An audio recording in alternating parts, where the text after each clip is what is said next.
The psychic scream hit the segmentum solar like a huge hammer made of light. It did not start small. It did not give a warning. In one single second, it killed 1 billion minds. The shockwave traveled faster than ships.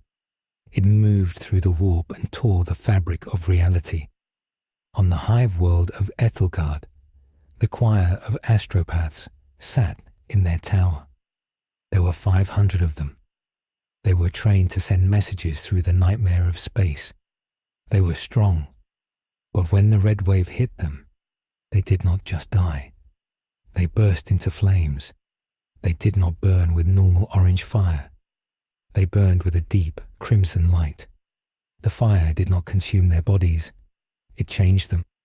Their bones turned to glass. Their skin turned to red smoke. The tower they sat in began to twist. The stone walls acted like they were made of soft clay. This was the first sign that the rules of the universe had broken. In the high orbit of Ethelgard, Admiral Kester stood on the bridge of his flagship. He commanded the battle fleet Agrippina. He was a veteran of 40 years. He had fought orcs and traitors. He knew what a warp storm looked like. He expected purple lightning or green fog. He did not expect silence. The alarms on his ship did not ring. The lights did not flicker. The entire bridge was suddenly bathed in a soft, red glow. Kestus looked at his sensor officer. The officer was a man with a mechanical eye. The man looked at his screens and began to shake. He said that the probability of the ship existing was now 0. The machine spirit of the ship was confused. The engines were running, but the ship was not moving. The stars outside the window had stopped twinkling. They looked like painted dots on a red canvas. Kestus walked to the main viewing port. He saw the other ships in his fleet. The cruiser Hand of the Emperor was floating next to them. Suddenly, the cruiser began to fold. It did not break apart. It folded like a piece of paper. The metal bent in ways that metal cannot bend. The grand cannons twisted into knots. The engine block turned into a sphere. There was no explosion. There was no fire. The ship just changed shape until it was a perfect red cube. Then it vanished. It did not jump into warp. It simply ceased to exist. Kestus felt a cold fear in his heart. This was not the work of the Chaos Gods. The Chaos Gods want blood. They want pain. They want rot. This power wanted order. It wanted to rewrite the story. Deep in the bowels of the ship, the tech priests of the Adeptus Mechanicus screamed in binary code. Their logic engines were failing. They tried to pray to the machine god. They tried to apply the sacred oils to the gears, but the oil turned to water. The gears turned to sand. The laws of physics were being rewritten by a will that refused to accept them. A magos named X99 tried to calculate the source of the energy. His data slate showed him a single symbol. It was not a rune of the dark powers. It was a shape he did not know. It looked like a crown made of red energy. His internal memory coils began to overheat. The calculation was impossible. The energy was coming from everywhere at once. It was not an invasion. It was a rewriting. On the planet below, the panic began. The red light filtered down through the smoke clouds. People looked up and saw the sky change color. It went from grey to the color of dried blood. But the most terrifying thing was the silence. The constant roar of the factory stopped. The machines simply refused to work.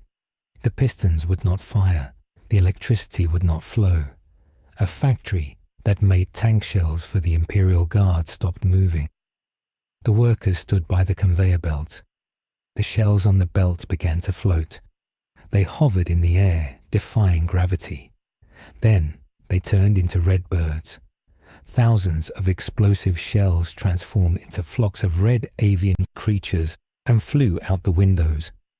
The workers fell to their knees. They prayed to the Emperor to save them from this witchcraft. But the Emperor was very far away. Reports began to flood into the sector command, but the reports made no sense. A fortress world reported that their walls had turned to water. A mining colony reported that the air had turned into solid glass. A regiment of Space Marines reported that their bolters would not fire. The explosive rounds simply dissolved into red petals when they pulled the trigger. The strategic logic of the Imperium began to collapse. The bureaucracy could not process these events. There were no forms for this.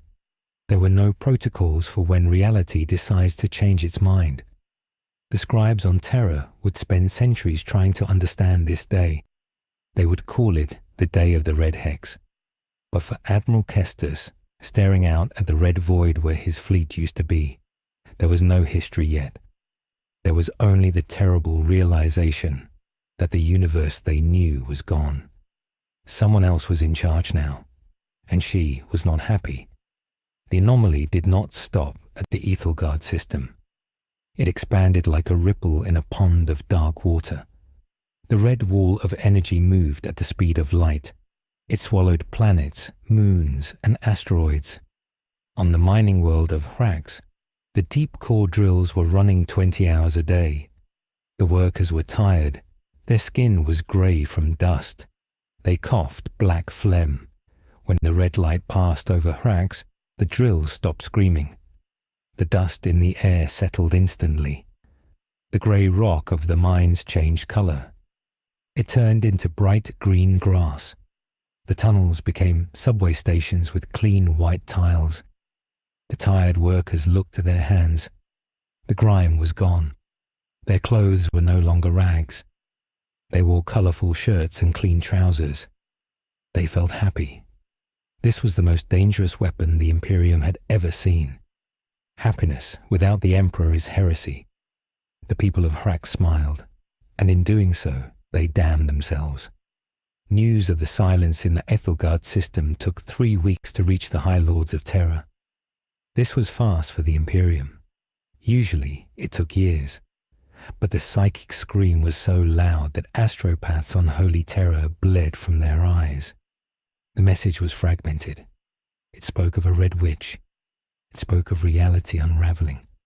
In the great spire of the Senatorum Imperialis, a scribe named Low-Level Clerk 449 received the data slate. He read the report. It said that 3 entire systems had vanished from the strategic maps. They were not destroyed. They were just different. The clerk stamped the paper. He put it in a pneumatic tube. The tube carried the message up 300 floors. It landed on the desk of a minor official. The official read it and frowned. He did not understand. How could a battleship turn into a cube? He marked the file as a code magenta threat. This meant a warp incursion. He ordered the mobilization of a subsector fleet. In the Segmentum Obscurus, the battle fleet Gothic received the order. Admiral Spire was long dead, but his legacy of discipline remained. The current commander was Lord Admiral Craw. He was a man of stone and iron. He did not believe in magic.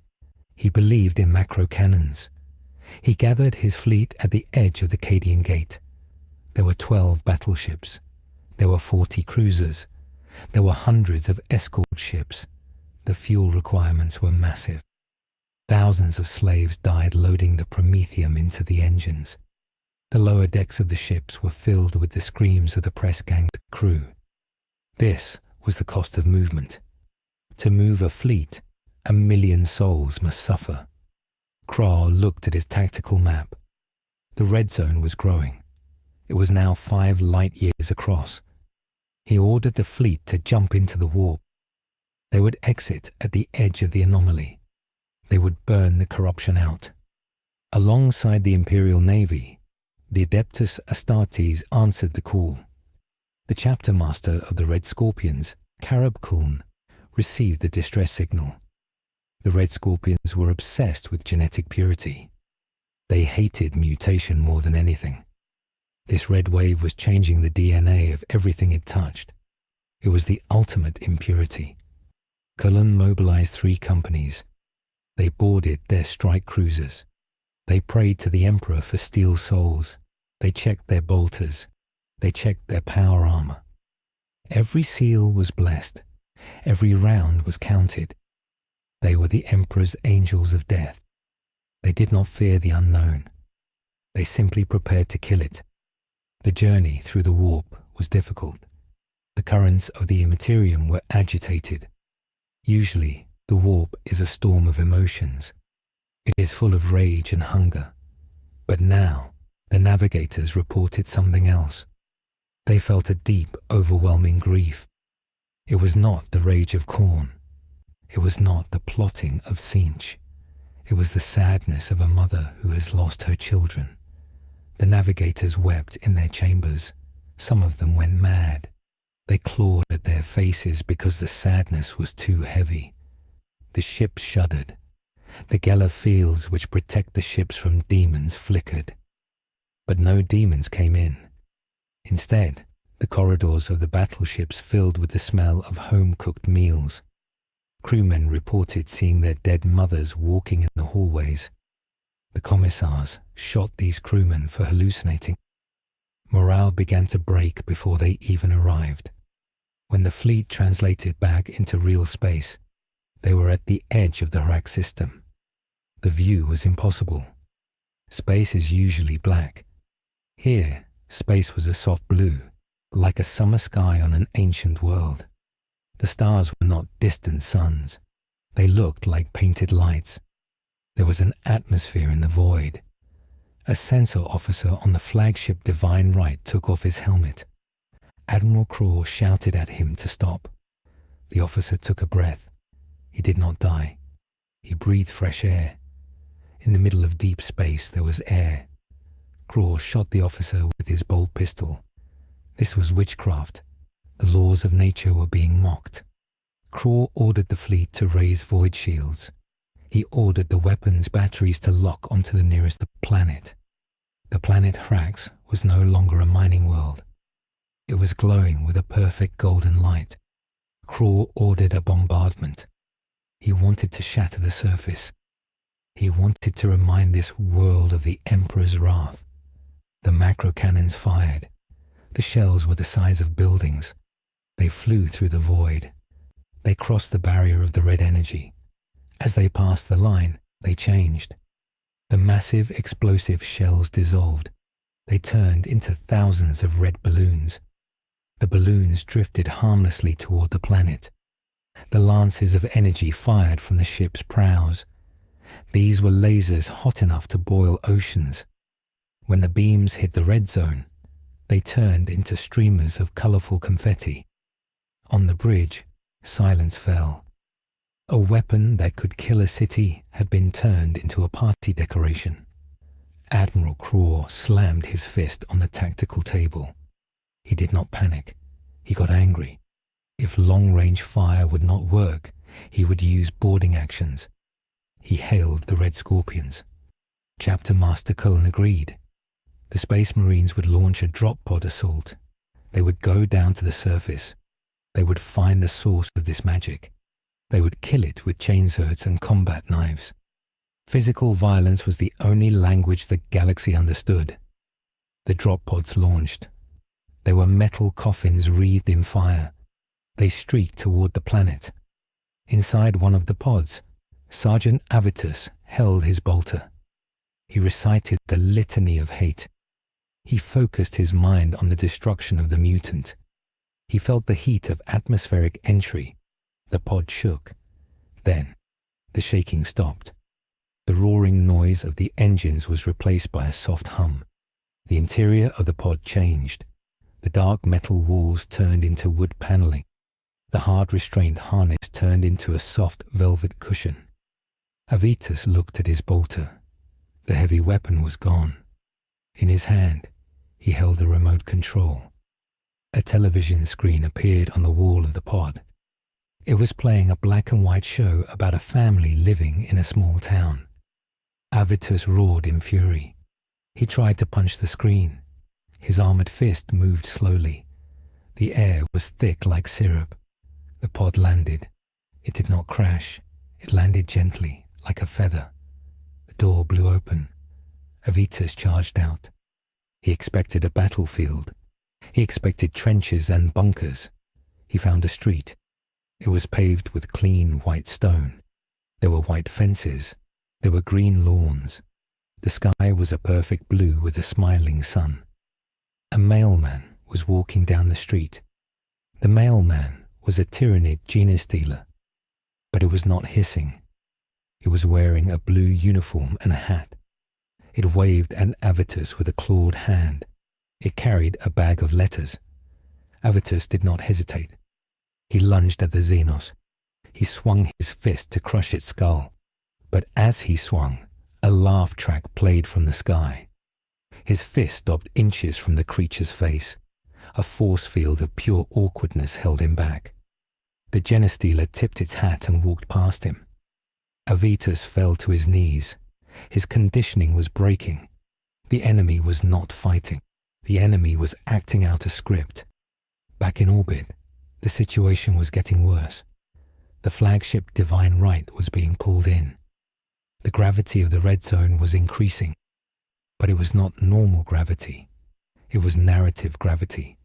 The story below wanted more characters. The engines of the battleship fought hard. The tech priests in the engine room whipped the slaves. They burned incense to the machine spirit. But the ship was sliding forward. Admiral Craw ordered a retreat. It was too late. The red energy washed over the bridge. Craw felt his mind split. He saw memories that were not his. He saw two children. He saw a man made of metal who was also a husband. He saw a life of tragedy. He realized that this HEX was not an attack. It was a quarantine. The entity doing this was trying to build a safe place. But in the 41st millennium, there is no such thing as a safe place. A heavy cruiser, the Sword of Orion, succumbed first. It drifted fully into the zone. The transformation was instant. The Gothic spires of the ship smoothed out. The hull turned a bright candy apple red. The gun ports became windows with flower boxes. The ship was no longer a warship. It was a massive, floating apartment block. The Vox channels opened. The captain of the Sword of Orion spoke. His voice was calm. He said, "Honey, I'm home." Then the channel cut to static. The other captains listened in horror. They were watching the death of their souls. Inquisitor Balor arrived in the system 2 days later. He came on a black ship. He was a member of the Ordo Malleus. He hunted demons. He had seen the madness of the warp before. He had burned 1,000 heretics. He stood on the bridge of his stealth frigate. He looked at the data. The fleet was trapped. The planet was rewritten. He felt the psychic pressure. It was immense. It was stronger than a greater demon. But it felt human. That was the most terrifying part. Chaos is alien. This was human pain amplified to a godlike level. Balor turned to his retinue. He had a sanctioned psyker, a woman named Kara. She was blind, her eyes sewn shut. She was trembling. "What do you see?" Balor asked. His voice was gravel. "She is everywhere," Kara whispered. "The Scarlet Woman. She is dreaming, and we are in the dream." "Is she a demon prince?" "No," Kara said. "She is a witch. She thinks she can fix it. She thinks she can bring them back." "Bring who back?" "Everyone," Kara said.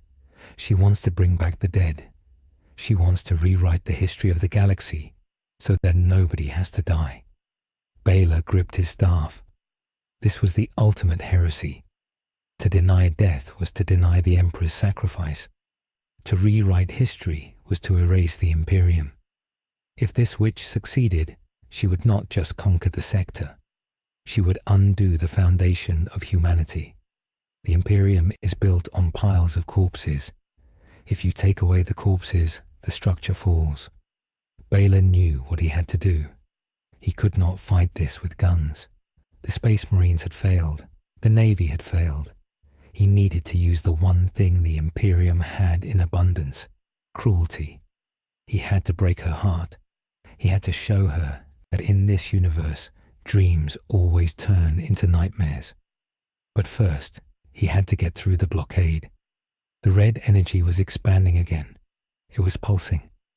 Each pulse swallowed another 1,000 kilometers of space. Baylor ordered his pilot to fly silent. They would use the confusion of the fleet to slip past.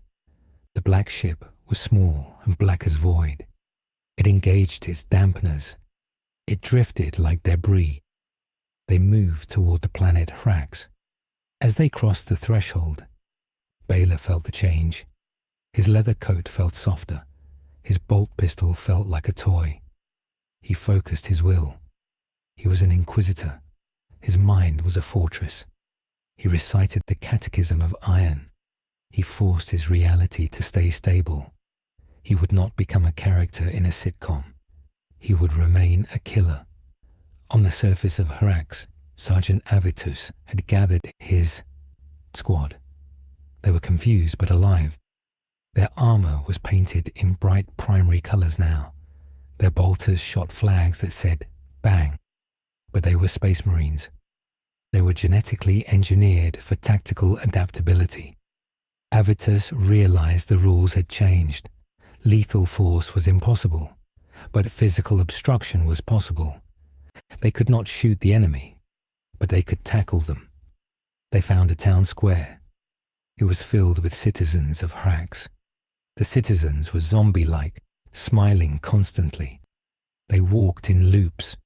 They said good morning to everyone they passed. In the center of the square was a statue. It was not the emperor. It was a statue of a man in a red cape with a metal face. Adeptus did not know who this was. Suddenly, the sky tore open. It was not a drop pod. It was a tear in the fabric of the HEX. A silver figure descended. It was a Necron, but it was not a normal warrior. It was Trazyn the Infinite. The overlord of solemnness had arrived. Trazyn collects rare things. He collects moments of history. He had sensed the anomaly. A reality warping event of this magnitude was a collector's item. Trazyn floated down to the town square. He looked at the Space Marines in their bright armor. He looked at the smiling zombies. His metal face did not move, but his voice emitter let out a sound of amusement. "Fascinating," Trazyn said. "A pocket dimension governed by the rules of pre-Old Night Terravision broadcasts. A rare find indeed." Adeptus stepped forward. He tried to raise his bolter. The flag popped out. "Xenos," Adeptus shouted. "Identify yourself." Trazyn ignored him. He walked toward the statue. He tapped it with his staff. "She grieves for a synthezoid," Trazyn mused. "How quaint. The biologicals are always so attached to their appliances." The ground shook. The presence of the Necron was disturbing the dream. The Necrons have no souls. They have no presence in the warp. To the HEX, Trazyn was a glitch. He was a dead pixel in the image. The world around them began to flicker. The blue sky turned grey for a second. The smiling citizens stopped moving. Their faces went blank. They turned their heads slowly toward Trazyn. Their eyes glowed red. "You do not belong here," the voices of 1,000 people said in unison. It was the voice of the Scarlet Witch speaking through them. Trazyn tapped his staff on the ground. "My dear lady," he said to the air, "I belong wherever I choose, and I believe I will take this whole town for my gallery." The reaction was violent. The white picket fences sharpened into spikes.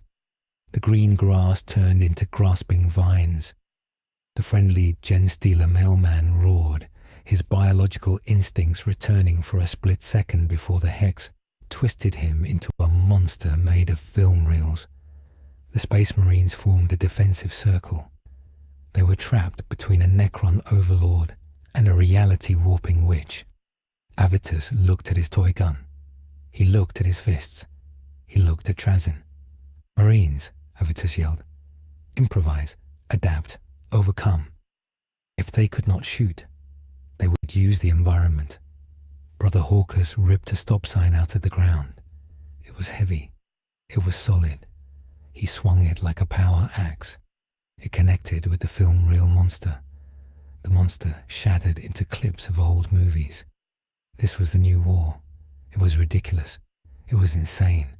And it was only just beginning. High above, in the flagship Divine Right, the red light had finally taken the bridge completely. Admiral Craw sat in his command throne. But the throne was now a recliner. He was wearing a cardigan. He held a pipe. He stared blankly at the view screen. The view screen showed a credit sequence rolling. Executive producer, Wanda Maximoff, it read. Craw smiled a hollow smile. What a lovely show, he whispered. The entire battle fleet Gothic, the shield of the sector, had been neutralized without firing a single effective shot. The HEX had swallowed the military might of the Imperium and burped out a television program. The strategic loss was incalculable. The route to the Cadian Gate was now blocked by a wall of madness, and from the depths of the void, the Tyranids of Hive Fleet Leviathan were approaching. They were hungry. They did not care about sitcoms. They only cared about biomass. They would be the next test for the Scarlet Witch's dream. Would the Tyranids play the role of the nosy neighbors? Or would they simply eat the set? Inquisitor Baylor landed his ship in the chaos. He stepped out onto the surface of HEX. He saw the fighting in the town square. He saw the Necron. He saw the Space Marines fighting with street signs. He did not join the fight. He walked away from it. He followed the psychic trail. He walked toward the suburbs. He walked toward the house that sat on top of the hill. The house that used to be the Hive spire. That was where she was. That was where the heart of the HEX beat. He had to reach her before the Necron did. He had to reach her before the Tyranids arrived. He had to kill the dream before the dream killed reality. He checked his mind again. He built a wall of hatred around his soul. He would need every brick of it. The arrival of Hive Fleet Leviathan was not subtle. It was a biological sledgehammer swinging at a glass window. In normal space, a Tyranid invasion is a wave of terror. The sky darkens with millions of spores. The air fills with the screech of dying logic. The shadow in the warp, the massive psychic presence of the hive mind, smothers all hope. It disconnects a planet from the Emperor's light. It drives psychers insane. It is a hunger that spans galaxies. When the tendril of Leviathan hit the edge of the Scarlet Witch's HEX, two impossible forces collided. The HEX was a bubble of rewritten reality, a perfect television dream of order and happiness. The hive mind was the ultimate consumer, a chaotic storm of hunger that obeyed only the laws of evolution. The collision did not create an explosion. It created a genre shift. The bioships of the Tyranids, massive living vessels the size of cities, drifted into the red zone. They prepared to launch their invasion organisms. They flexed their sphincters to fire mycetic spores. In the cold calculus of the hive mind, this was a standard feeding solution. The target world was rich in biomass. It was undefended by conventional shields. The ships fired. Millions of fleshy pods streaked toward the planet HEX. As they crossed the barrier of the HEX, the reality filters engaged. The HEX did not destroy the spores. It reinterpreted them. The fleshy, dripping pods transformed. They became oversized, festive piñatas. They became giant wrapped gifts with colorful bows. They rained down on the planet not as a bombardment, but as a holiday celebration. On the surface, the citizens of HEX looked up. They were still trapped in their loops of mindless joy. They saw the sky fill with presents. They clapped their hands. They cheered. The presents landed in the streets, crushing cars and smashing fences. But instead of exploding with acid and monsters, they burst open with a shower of confetti. The Tyranid hormagaunts inside, vicious predators with scything talons, tumbled out, but the HEX was faster than their biology. As the gaunts touched the paved streets, their chitinous armor softened. Their jagged claws became rounded and fuzzy. Their screeching hiss became a playful bark. The terrifying swarm of alien killers had been rewritten into a stampede of enthusiastic, slightly ugly dogs. They wore little collars. They wagged their tails. They did not kill the citizens. They jumped on them and licked their faces. The citizens laughed, even as the weight of the creatures broke their ribs. Sergeant Adeptus of the Red Scorpions watched this from behind a white picket fence. He was holding a rake. His bolter flag was useless. He had found that garden tools were the only weapons that retained their mass in this nightmare. He saw a hormagaunt dog mauling a mailman. The mailman was laughing, but blood was spraying from his face. The HEX was hiding the violence, but it could not stop the physical trauma. The dog was playing, but it was playing with the strength of a Xenos killing machine. Adeptus signaled his squad. They were space marines. They understood that the enemy had changed form, but the threat remained. They had to cull the herd. Adeptus leaped over the fence. He drove the rake into the neck of the beast. The creature yelped, a sound like a squeezed rubber toy, and dissolved into a pile of red rose petals. Target neutralized, Adeptus grunted. He looked at his hands. They were shaking. The cognitive dissonance was breaking his mind. He was trained to kill monsters, not pets, but he forced his discipline to hold. Form a perimeter, he ordered. Do not let the strays reach the schoolhouse. The schoolhouse was a tactical objective. It was full of children. If the Tyranids ate the children, the biomass would strengthen the fleet. Adeptus did not know if the HEX would allow the children to be eaten, or if they would just be written out of the show. He did not want to find out. High in orbit, the hive mind was confused. This had never happened before. It had consumed worlds of fire, worlds of ice, and worlds of poison. It had never encountered a world of sitcoms. The synaptic link between the fleet and the ground forces was garbled. The warrior organisms were not sending back data on prey resistance or genetic viability. They were sending back feelings of good boy and fetch. The hive mind felt a sensation it rarely experienced: frustration. The biomass was there, but it was locked behind a wall of absurdity. The hive mind did what it always did. It adapted. It analyzed the resistance. It realized that aggression was the trigger for the transformation. When the gaunts tried to kill, they became cute. Therefore, the hive mind concluded, it must not try to kill. It must try to belong.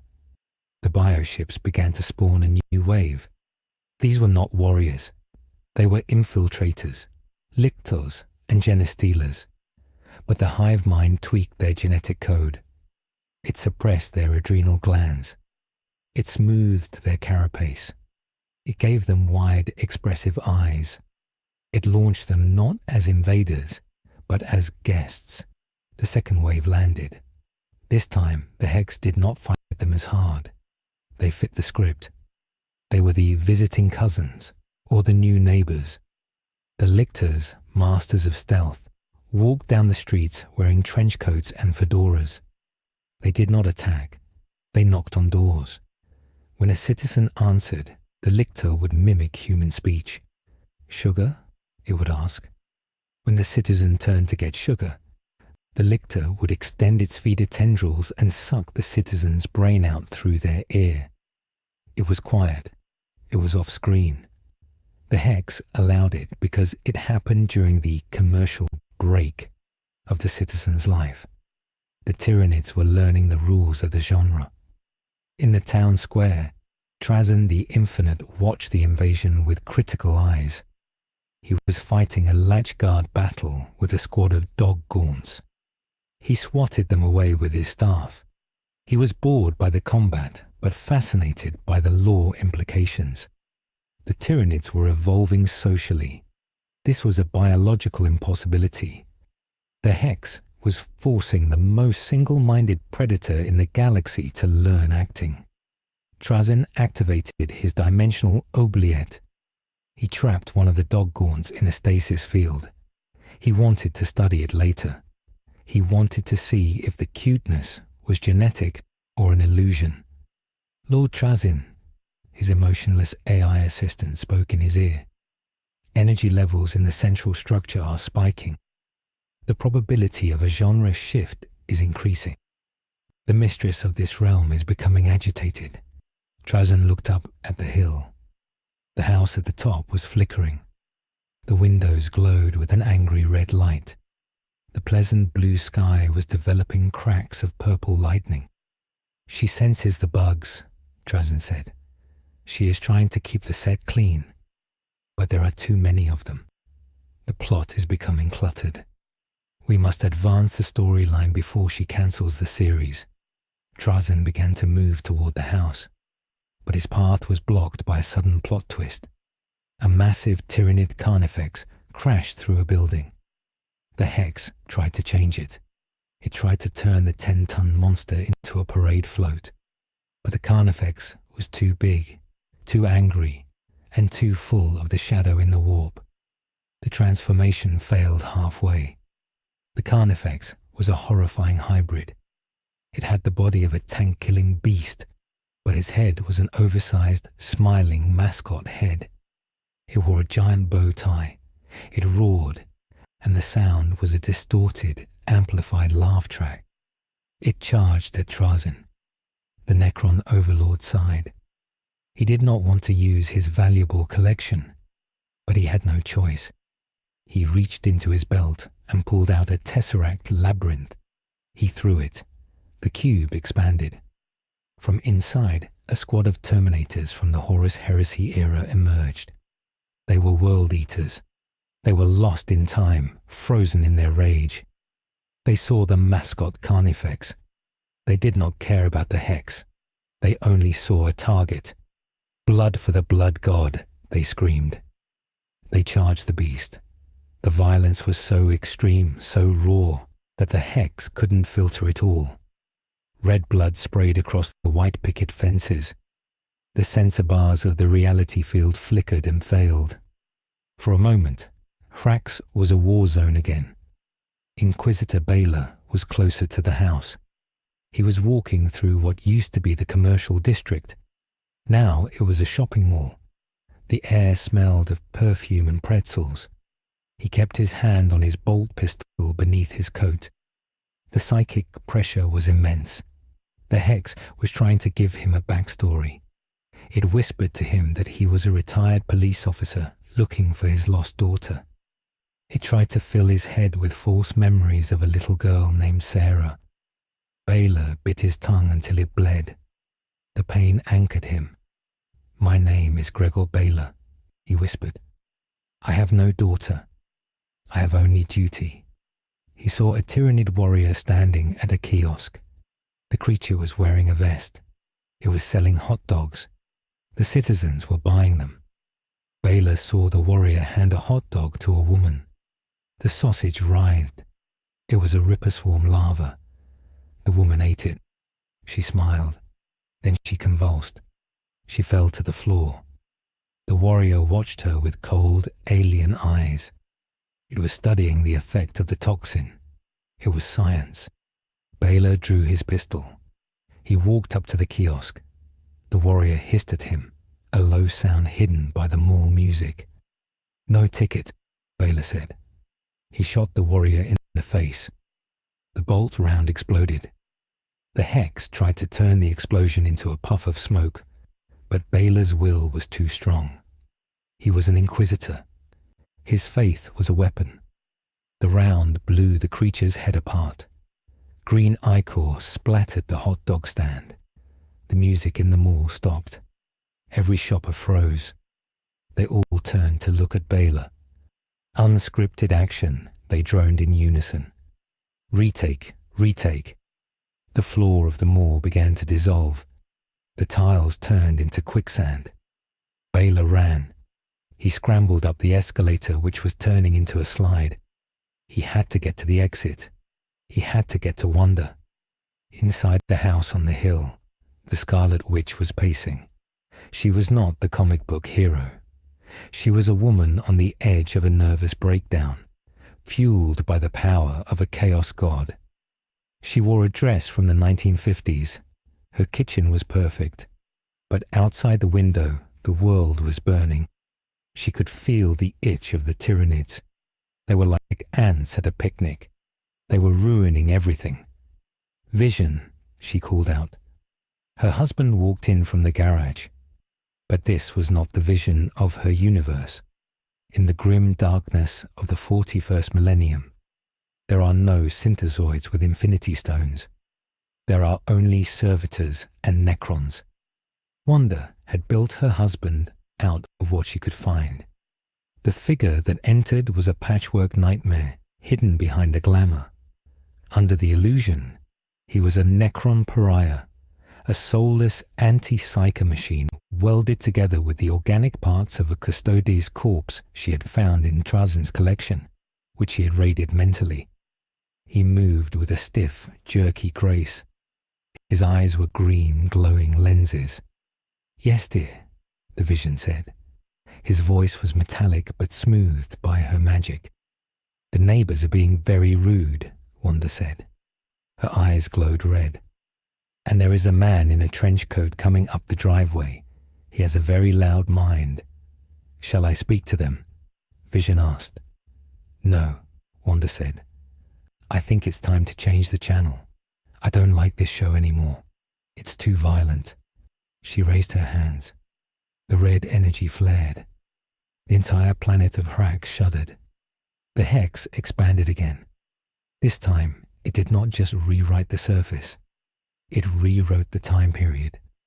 The 1950s sitcom aesthetic dissolved. The white fences rotted. The bright colors faded.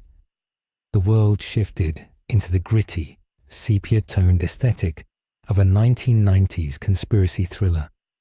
The sitcom era was over. The X-Files era had begun. This shift had immediate tactical consequences. The bright light vanished, replaced by rain and fog. The cute Tyranids lost their disguises. They were no longer dogs. They were cryptids. They were monsters hiding in the shadows. This made them more dangerous. They were no longer constrained by the need to be pets. They could hunt. The hive mind rejoiced. The shadow was its ally. On the battlefield, the red scorpions found themselves in a dark forest. The town square was gone. It was now a spooky, abandoned government facility. Their bright armor dulled to a tactical grey. Their bolters became heavy flashlights and kinetic shotguns. "Status report," Adeptus yelled. His voice was no longer muffled. "The enemies are everywhere, Sergeant," Brother Hawker shouted. "They are in the trees." The lictors, now fully adapted to this new horror thriller genre, struck. They dropped from the canopy. They did not ask for sugar. They decapitated 3 Marines in seconds. The blood was not hidden this time. It sprayed black in the moonlight. The HEX was darker now. Wanda's grief was turning into paranoia. She was no longer trying to pretend everything was perfect. She was trying to uncover a truth that didn't exist. Trazyn stood in the rain. His metal body glistened. He looked at the shifting reality. A tonal shift, he observed. Moving from light comedy to dark mystery. This implies her mental state is deteriorating. The Tyranid pressure is forcing her to retreat into more defensive narratives. The world eaters he had released were confused. The bright sun was gone. They were in a rainy parking lot. The mascot Carnifex was now just a Carnifex, stripped of its bow tie, looking wet and angry. It charged them again. The battle resumed, but now it was wet, muddy, and visceral. Trazyn stepped over a corpse. He needed to get to the house. In this new genre, the house was no longer a suburban home. It was a spooky mansion on a hill, surrounded by lightning. It was the archetype of the haunted house. Inquisitor Balor stumbled out of the mall exit. He was soaking wet. The rain tasted like ash. He saw the mansion. The house had changed. It looked like a fortress now. He checked his weapon. It was a heavy revolver now. The HEX had changed his gear to fit the detective noir theme. He didn't care. A gun is a gun. He saw the Tyranid spores falling again. But now they were glowing green in the dark sky. The Hive fleet was adapting to the new genre instantly. The bioships were spawning organisms that thrived in the dark.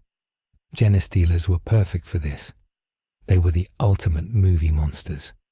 Thousands of them poured into the streets of the transformed city. They hunted the citizens who were now playing the roles of terrified victims running from a slasher. Baylor realized the stakes had risen. In the sitcom, people were mind-wiped. In the horror movie, people died. The casualty rate on HEX was skyrocketing. Wanda was sacrificing the population to make the setting authentic. Baylor began to run toward the mansion. He had to stop the scriptwriter. But he was not the only one approaching. From the shadows of the forest, a new player emerged. The Eldar had arrived. Ranger Illic Nightspear of Alaitok had been tracking the Necrons. He had seen the anomaly. The Eldar fear the warp, but they understand it. Nightspear saw the threads of fate tangling into a knot. He did not care about the humans. He did not care about the Tyranids. He cared that a Monkau witch was using a power that could crack the webway. He leveled his long rifle. He was not aiming at Baylor. He was aiming at the mansion. He was going to snipe the Scarlet Witch. One shot, Nightspear whispered, to save the galaxy from bad writing. He took a breath. He lined up the shot through the walls, using his mind to guide the bullet. He fired. The needle round flew through the rain. It passed Trazyn. It passed Baylor. It smashed through the window of the mansion. Inside, Wanda turned. She caught the bullet in mid-air with a gesture of her hand. She looked at the small metal projectile.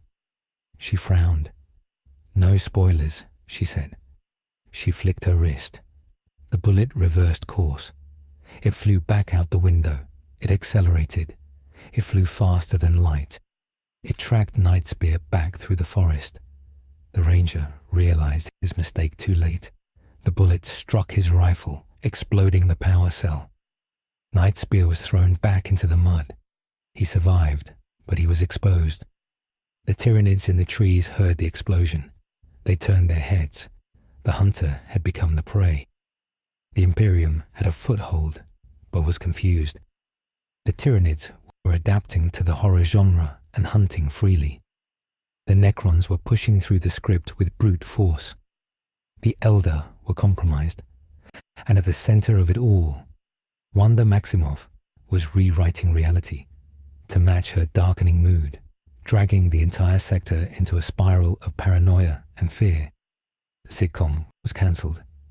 The nightmare had premiered. The expansion of the HEX event, designated by the High Lords as the Scarlet Anomalous Zone, ceased to be a localized containment problem and became a segmentum-level strategic disaster on the 43rd day. The rate of expansion accelerated exponentially. It did not merely grow, it hungered. The red wave washed over the neighboring system of Griffin Septimus, a minor forge world dedicated to the production of plasma coils. The transformation was instantaneous and horrified the Adeptus Mechanicus observers stationed at the edge of the system. The cold, logical geometry of the forge world was not destroyed. It was romanticized. The massive manufactorums, usually choked with smog, and the screams of servitors were rewritten into towering, steampunk clockwork castles. The smog turned into picturesque steam clouds. The servitors, lobotomized slaves of the machine, were rewoven into cheerful brass-plated automatons that whistled while they worked. The tech priests, stripped of their blessed bionics, found their metal limbs replaced with intricate systems of gears and pulleys made of polished wood and gold. They screamed in binary, but the sound came out as musical chiming. The machine god's logic was replaced by a whimsical fairy tale physics where belief mattered more than combustion. This loss of Griffin Septimus was a critical blow to the sector's supply chain. Without the plasma coils, the Lehman Russ executioners of the Imperial Guard regiments mobilizing in the rear lines would have no main weapon ammunition.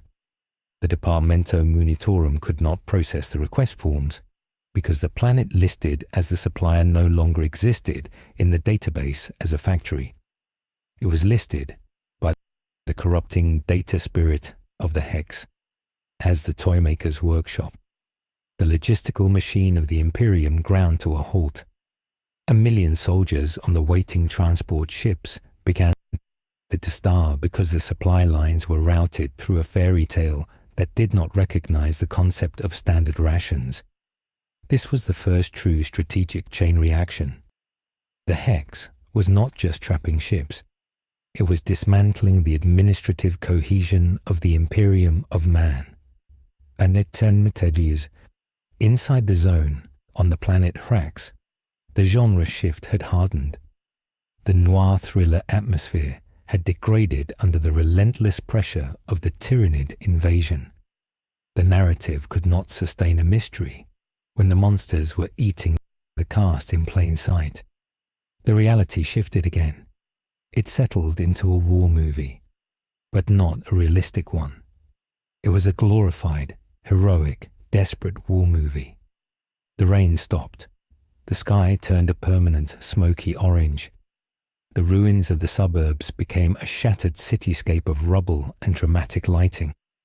The Space Marines of the Red Scorpions found their armor changing again. The tactical grey was replaced by battle-damaged, gritty textures. They did not wear helmets anymore because, in war movies, the heroes need to show their faces. This was a fatal flaw. Sergeant Avitus crouched behind a wall of sandbags that had materialized out of a flower bed. He felt the urge to give a speech. The HEX was pushing a monologue into his throat. He fought it. He bit his lip until blood ran down his chin. He looked at his squad. They were fewer now. Brother Hawkus was dead. A lictor had dragged him into the shadows during the transition. "Check ammo," Avitus grunted. The ammunition was real again. The HEX allowed bullets because this genre required shooting. But the bullets were limited. Every magazine felt heavy with dramatic weight. "They are coming, Sergeant," Brother Karras said. "I can hear them." The Tyranids were adapting to the war movie logic. They were no longer mindless swarmers. They were acting like an undisciplined enemy army. The termagants moved in squads, using cover. The warriors shouted orders, guttural hisses that sounded like enemy officers barking commands. The hive mind had learned that in this reality, organization granted power. The Tyranids were playing the role of the faceless enemy horde, and because they played the role, the HEX made them stronger.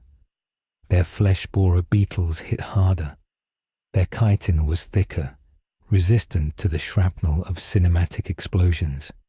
In the shattered remains of the shopping mall, Inquisitor Baylor and the Eldar Ranger Illic Nightspear were pinned down. They were enemies by nature. In any other circumstance, they would have killed each other on sight. But the narrative gravity of the HEX forced them into the uneasy alliance trope. They were the two veterans from different sides forced to work together. Baylor hated it. He hated the way the air shimmered when he looked at the Eldar, forcing him to respect the alien skill. "They are flanking," Nightspear said. His voice was calm. He was checking his rifle. The HEX had returned his weapon, but it looked different. It looked like a vintage sniper rifle from an ancient Terra conflict. Wood and steel. I see them, Baylor growled. He racked the slide of his heavy bolter. We need to move to the high ground. The mansion is the objective. If we stay here, the plot will kill us. The plot?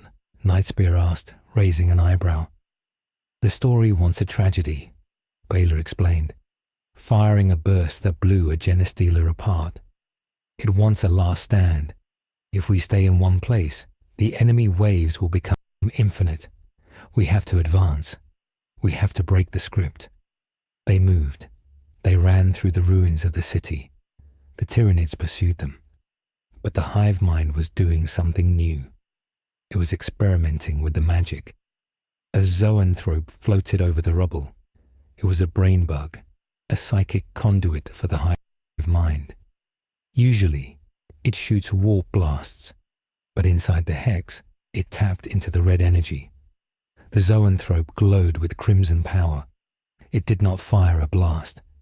It opened its mouth and emitted a sound that was not a scream, but a word. Submit, the zoanthrope broadcasted. The word hit Baylor like a physical blow. The HEX gave the Tyranids dialogue. This was the escalation Inquisitor Baylor had feared. The hive mind was not just consuming biomass.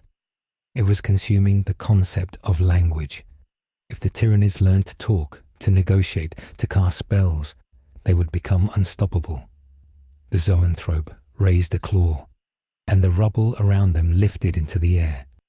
It was using telekinesis, fueled by Wanda's reality warping. Cars, concrete blocks, and steel beams swirled into a tornado. It is a wizard, Nightspear whispered in horror. A biological warlock. Nightspear fired. The bullet struck the zoanthrope's psychic shield. The shield did not flare blue.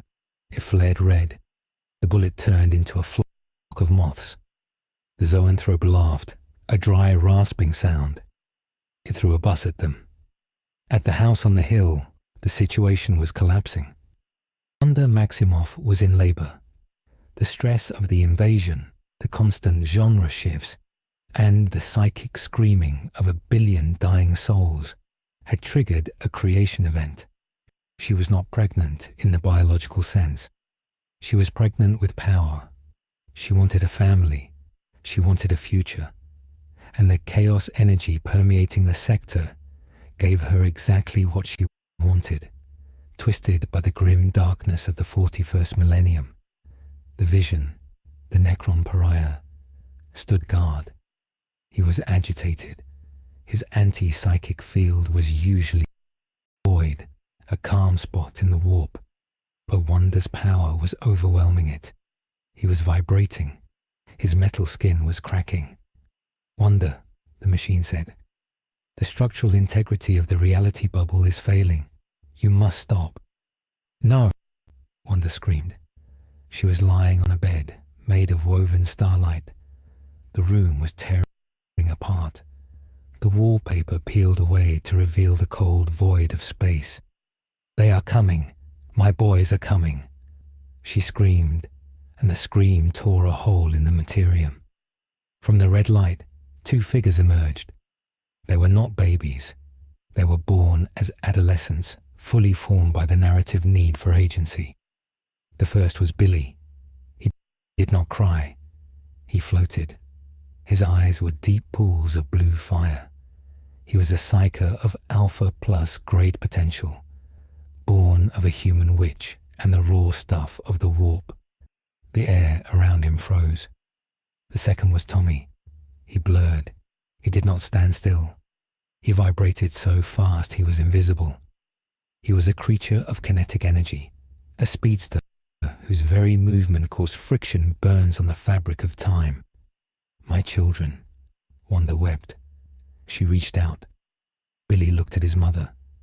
He looked at the Necron father. He looked out the window at the burning city. Mother, Billy said. His voice echoed in the minds of everyone on the planet. Why is everything screaming? The birth of the twins sent a shockwave through the warp that was felt on Holy Terra. The Astronomicon, the guiding light of the Emperor, flickered for a full 10 seconds.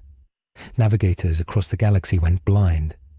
The birth of two new alpha-level entities, created from a mix of chaos magic and human grief, was a beacon that outshone the stars. In the Eye of Terror, the Chaos Gods took notice. Tzeentch, the Changer of Ways, stopped his great game.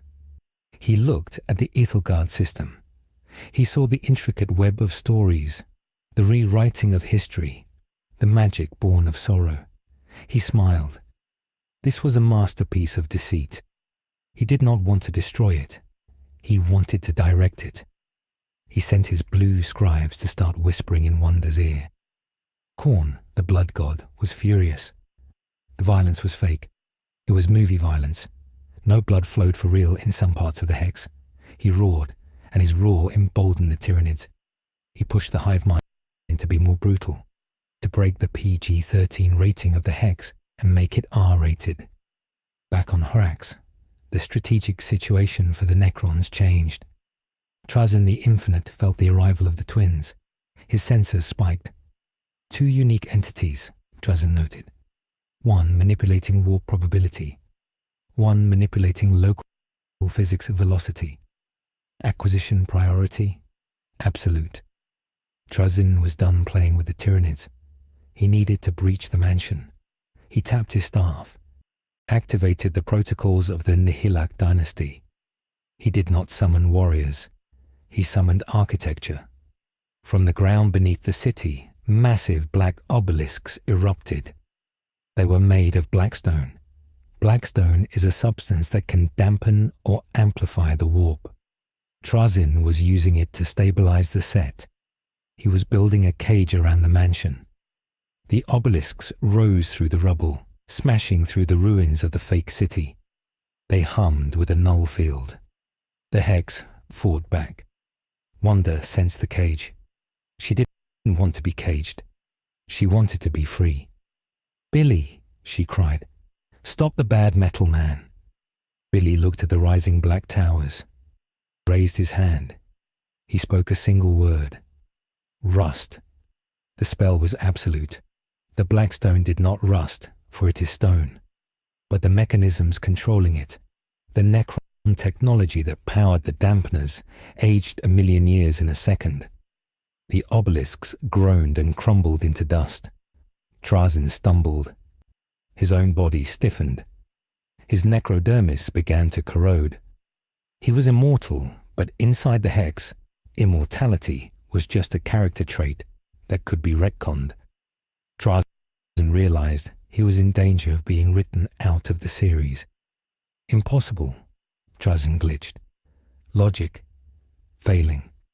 He activated a tesseract labyrinth and threw it at his own feet. He captured himself. He vanished into his own pocket dimension to escape the rust spell. The Necron threat was temporarily removed, but the Tyranids were still there. The hive mind saw the twins. It saw the biomass. It saw the psychic potential. It ignored the Space Marines. It ignored the Eldar. The entire invasion force, millions of organisms, turned as one toward the mansion. The director organism, the evolved Swarm Lord, pointed with 4 bone sabers. Consume the plot devices, the hive mind commanded through the synaptic web. The Tyranid army surged up the hill. They were a tide of chitin and muscle. The war movie genre was breaking down. The sheer volume of Tyranids was turning it into a disaster movie. The ground shook. Sergeant Avitus saw the enemy turn away.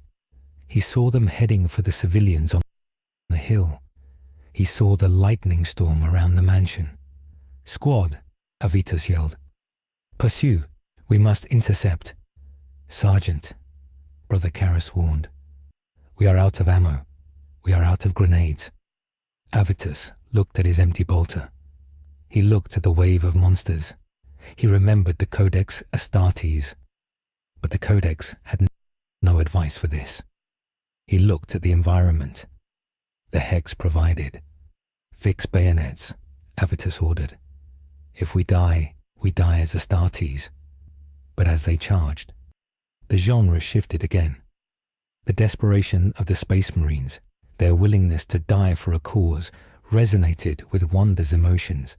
She felt their heroism. She liked it. It fit the story.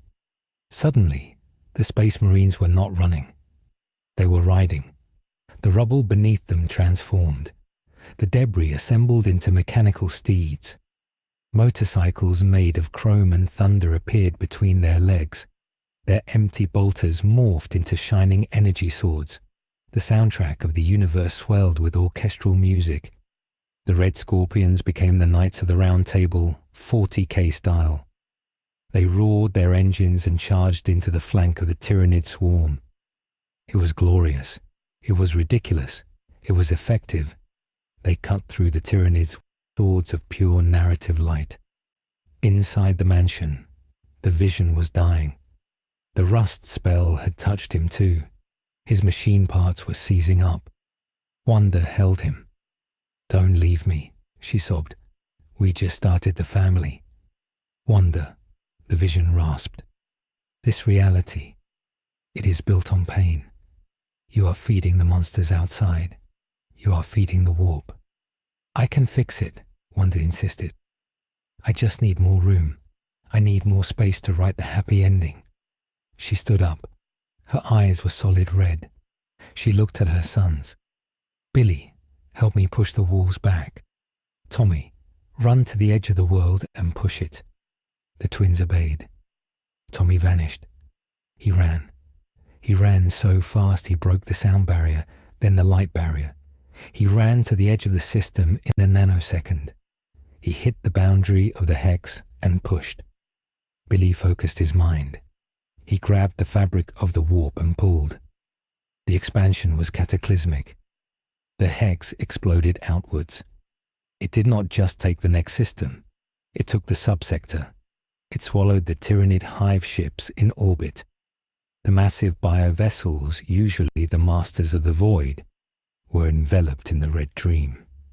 The change was horrific. The bioships did not turn into balloons this time. They turned into floating cathedrals of flesh. Their tentacles became flying buttresses. Their digestive pools became stained glass windows made of bile. The hive mind screamed as it was forced to become religious. The Tyranids were no longer a swarm. They were a congregation. They stopped fighting. They started chanting. "The Great Mother," they hissed. "The Scarlet Queen." The Tyranids had been assimilated into the caste. The invasion was over. The cult had begun. Inquisitor Baylor watched from the balcony of the mansion, where he had finally climbed. He saw the Tyranids stop. He saw them kneel. He saw the Space Marines on their motorcycles stop, confused by the sudden peace. Baylor looked at Illic Nightspear. "She won," Baylor said. "She didn't beat them. She converted them. She has enslaved a hive fleet," Nightspear said, his face pale. "Do you understand what this means, Monkey? She has the most adaptable army in the galaxy, and she has rewritten their genetic imperative from consume to obey mother." Baylor looked through the window. He saw Wanda holding her rusting husband. He saw the two godchildren standing guard. "She has a family now," Baylor said, "and she has an army to protect it. The Imperium cannot fight this. If we attack her now, the Tyranids will defend her with the fury of zealots." "Then what do we do?" Nightspear asked. "We change the genre," Baylor said. "She likes stories. We need to tell her a story she can't control. We need to introduce a villain she can't write out." "Who?" Baylor looked up at the red sky where the stars were being rearranged into a smiley face. "We need to call the Silent King," Baylor said. "Or we need to call a demon Primarch. We need something that breaks reality harder than she does." This ended with the establishment of the Kingdom of the Scarlet Witch. The Ethelgard system was now the capital of a new empire. The Tyranids were her loyal pets and defenders. The Space Marines were her heroic knights, trapped in a loop of chivalry. The Necrons were statues in her garden. The Imperium had lost an entire subsector, not to war, but to a narrative coup. On Terra, the High Lords screamed at each other. The Fabricator General of Mars ordered the deployment of the Arch Mechanicus. He did not care about the story. He wanted the Tyranid cathedrals.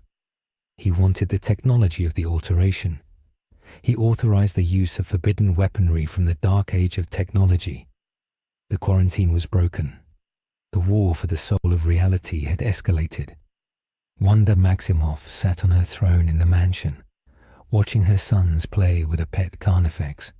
She smiled, but in the corner of her eye she saw a shadow that was not cast by any light, the shadow of the warp entity that had been whispering to her since the beginning, the entity that was wearing the face of her brother Pietro, but had the eyes of a demon. More, the fake Pietro whispered. Expand. Make the whole galaxy safe. Make the whole galaxy happy. Wanda nodded. Yes, she said. No more sadness. No more war. Only the sitcom. The strategic cost was the total subversion of the Tyranid threat into a Tyranid asset for the Witch. The chain reaction was complete. The board was flipped. Now the galaxy had to unite to cancel the show. The shift in power was absolute. The Tyranids, usually the ultimate independent variable, were now a dependent variable under Wanda's control. This meant that any force attacking the HEX would not just face reality warping, but a disciplined, fanatical Tyranid shield wall. The Mechanicus fleet approaching was not prepared for bio-titans that could cast spells. It would not be a battle for territory. It would be a battle for the definition of truth.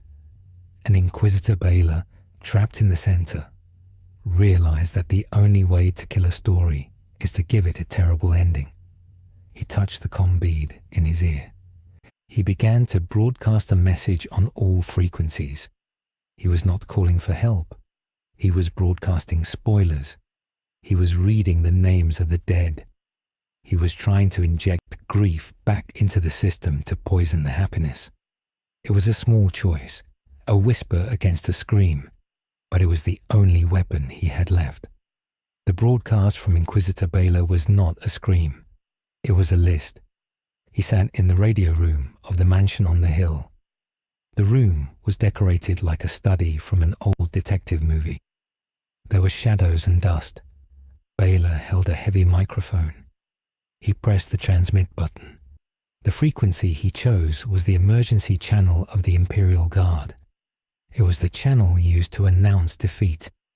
It was a frequency that cut through jamming because it was designed to carry the final words of dying regiments. Baylor began to speak. He did not speak of magic. He did not speak of the witch. He spoke of history. The date is 999.M41, Baylor said. His voice echoed across the planet HEX. It echoed in the helmets of the Space Marine Knights.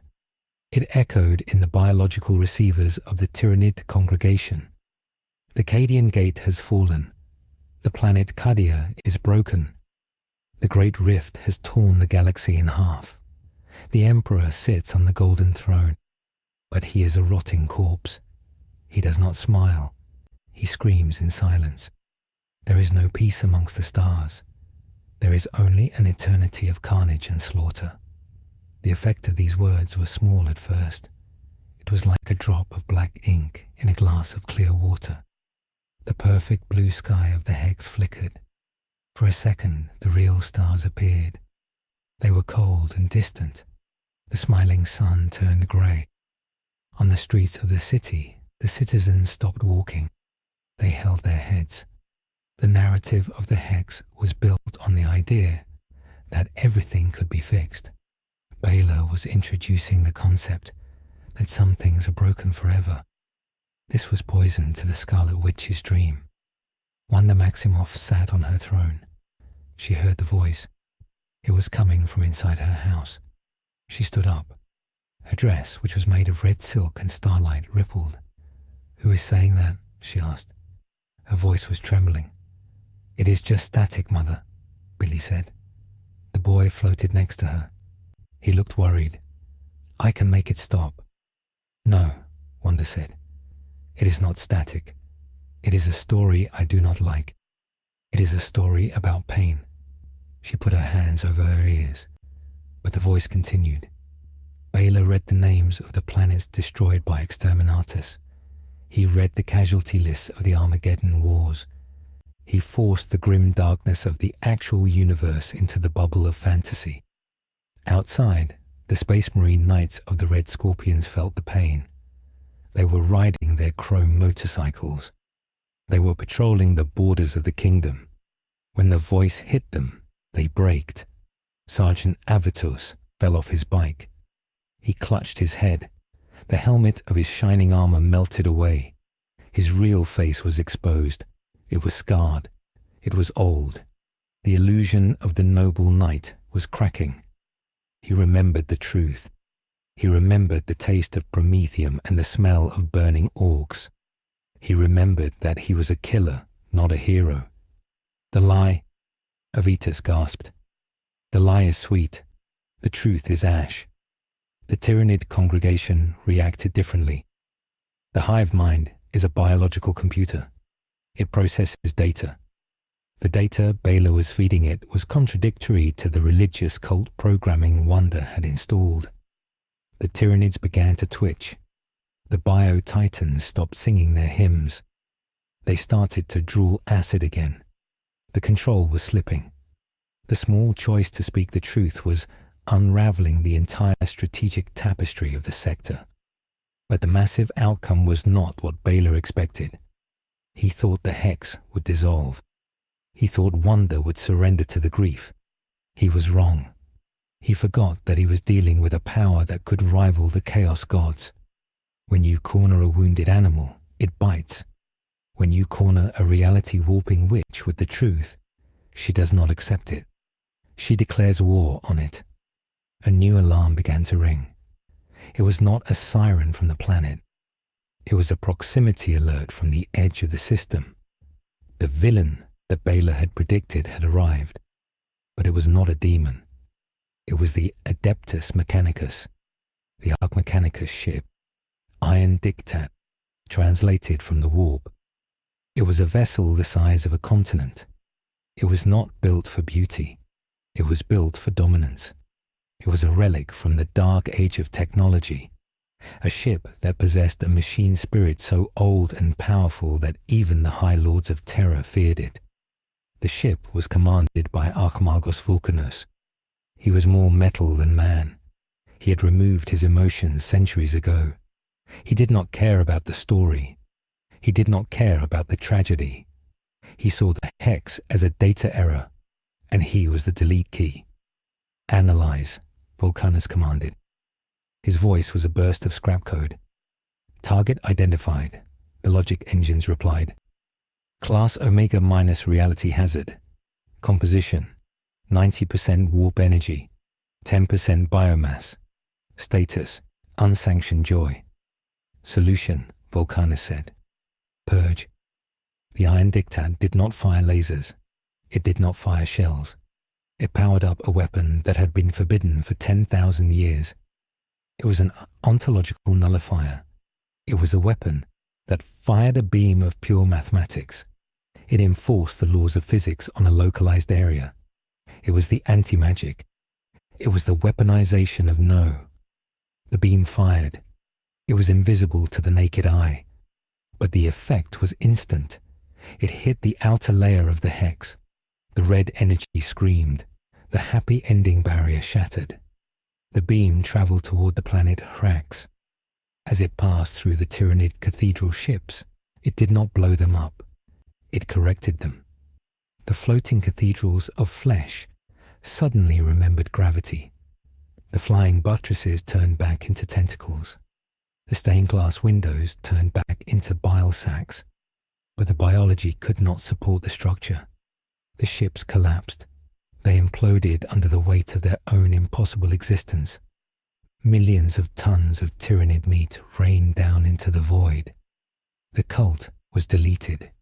The monsters died not because they were shot, but because the math said they could not exist.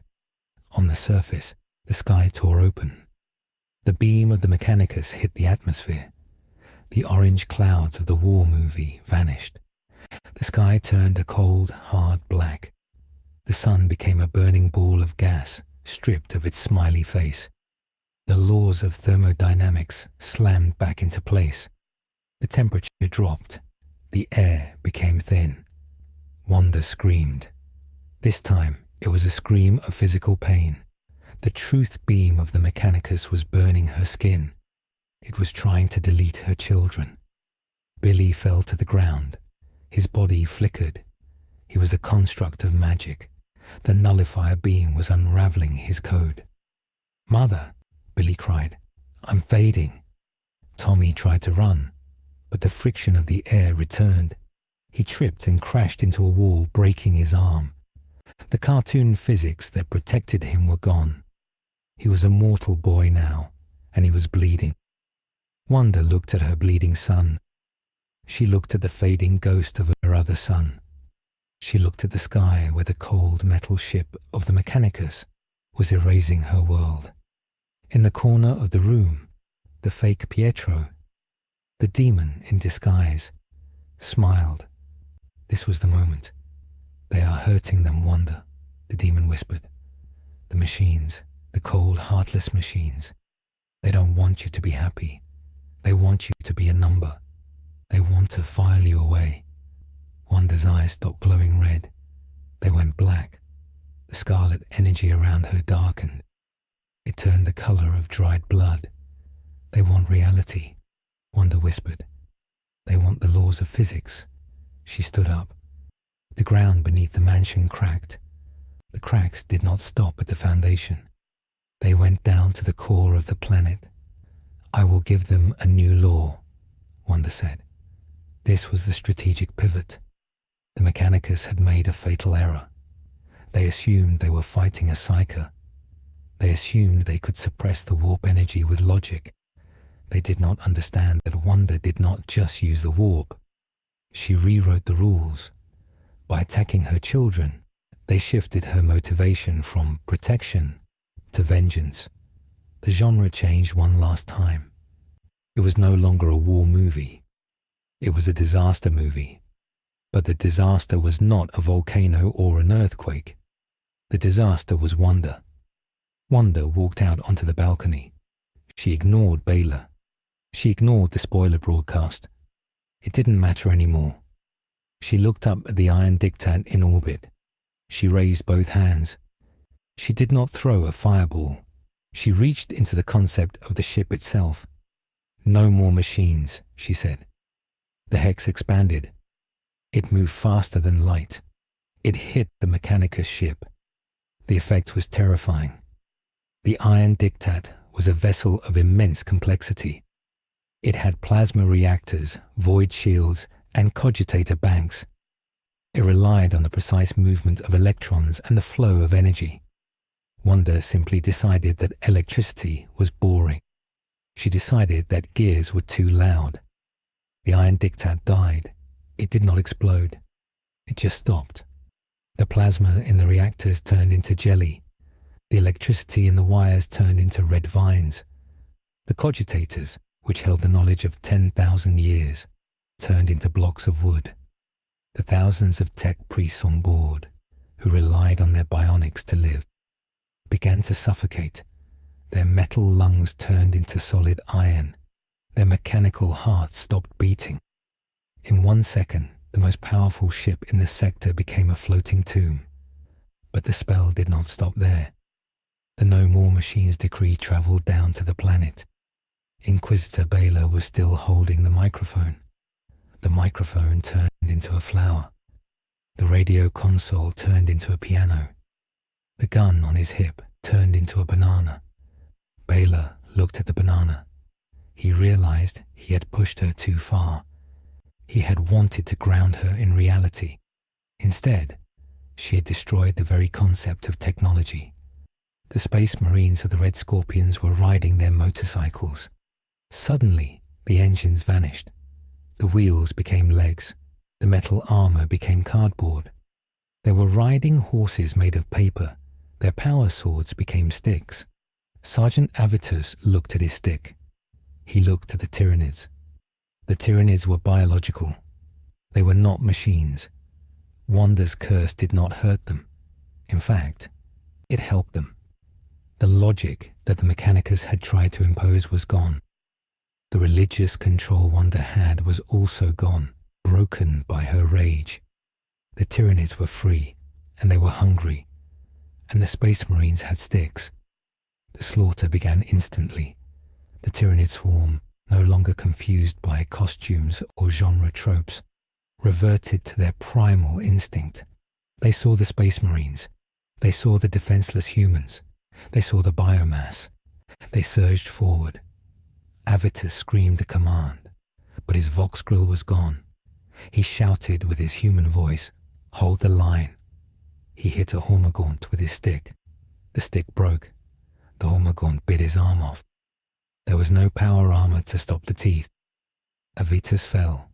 He died not as a hero, but as a meal. The massacre of the Red Scorpions was total. Without their bolters, without their ceramite, they were just big men fighting dinosaurs. They died in droves. The knights were eaten by the dragons.